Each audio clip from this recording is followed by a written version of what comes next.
Something shifted in the financial basement on January 11th, and the world missed the signal.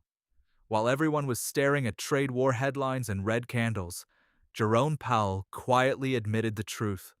The Fed can no longer keep the valves closed.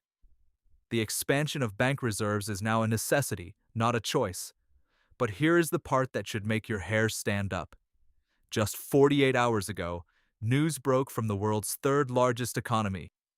Japan has officially triggered the countdown to Q2 2026. They aren't just regulating XRP, they are reclassifying it as a full-fledged financial instrument. We are no longer talking about a crypto asset. We are talking about XRP becoming the same legal entity as a stock or a bond in the most bank-heavy jurisdiction on the planet. And in the middle of this convergence, Ripple just completed a $1 billion acquisition to capture a $12 trillion corporate treasury market.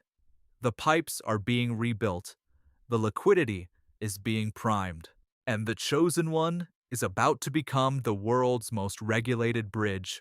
Welcome back. I am the Calm Analyst. Today, we decode the roadmap that puts XRP at the center of the 2026 liquidity flood. To understand the explosive potential of 2026, we must first understand the man who controls the global valves of money, Jerome Powell. In his most recent statements, the Fed chair dropped the mask of restriction and signaled a massive structural pivot. Powell isn't just talking about interest rates anymore, he's talking about the balance sheet. For years, we've heard about shrinking reserves, but Powell is now telegraphing a new reality. The Fed recognizes that reserves must start growing again to support an expanding banking system and a digital economy that is hungry for capital. Imagine the global financial system as a massive network of pipes. When the Fed shrinks reserves, it's like tightening every valve in the house. The flow slows down, pressure builds, and riskier assets get squeezed until they bleed. But Powell just told us that the tightening is reaching its limit.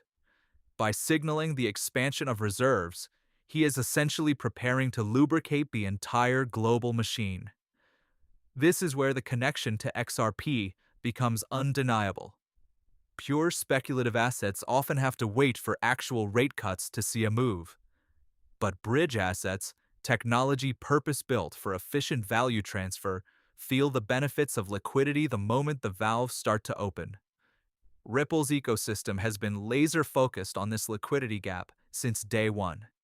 While other projects are fighting for attention, Ripple has been building the on-demand liquidity ODL rails that can settle massive values in seconds, bypassing the slow and expensive correspondent banking traps. And here is the kicker.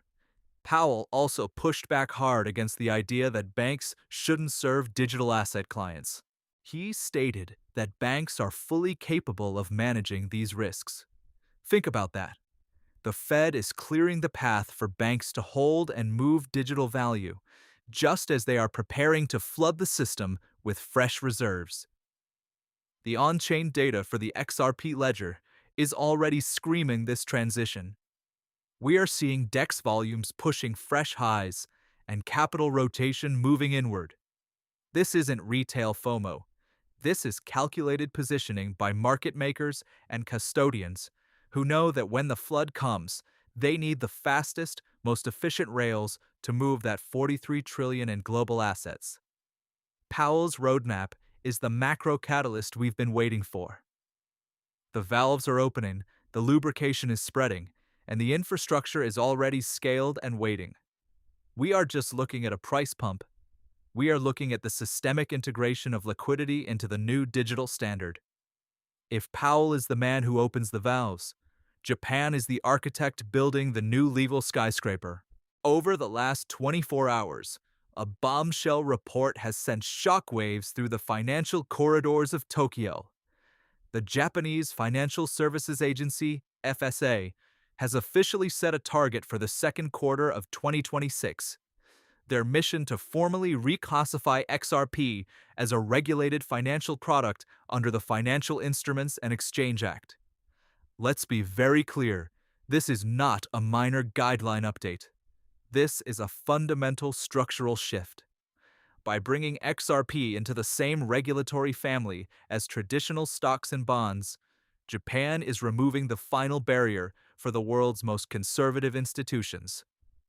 We are talking about established investor protections, mandatory disclosures, and licensed handling. But the most crucial part? Direct balance sheet treatment. Once this reclassification goes live in 2026, Japanese banks and global financial giants operating there will no longer have to dance around gray areas. Holding XRP for treasury management or using it as a cross-border settlement rail becomes as straightforward as holding the yen or a treasury bond. Japan doesn't move on a whim. They prioritize stability and precision. This move is a strategic part of a larger plan to modernize international flows and position Japan as the global leader in regulated digital finance. Think about the timing.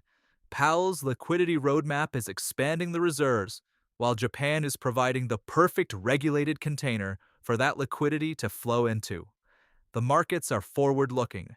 Smart money doesn't wait for the official effective date in Q2 2026.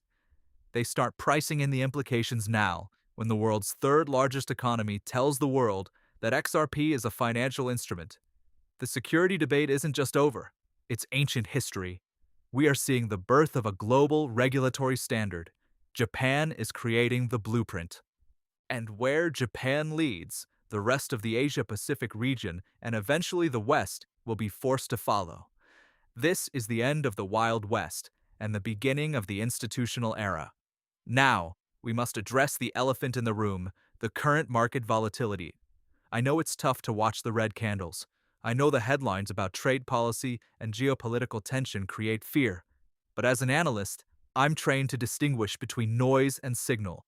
While retail investors are panic selling because Bitcoin tested the $90,000 level, the institutional signal has never been stronger. Look at the XRP ETFs. In the early weeks of 2026, we've seen over $137 billion in cumulative inflows into digital asset products. Specifically for XRP, we are seeing a streak of inflow only days. This means tokens are being pulled off exchanges and locked into institutional vaults at a record pace. This isn't a pump and dump. This is the supply shock being engineered in real time.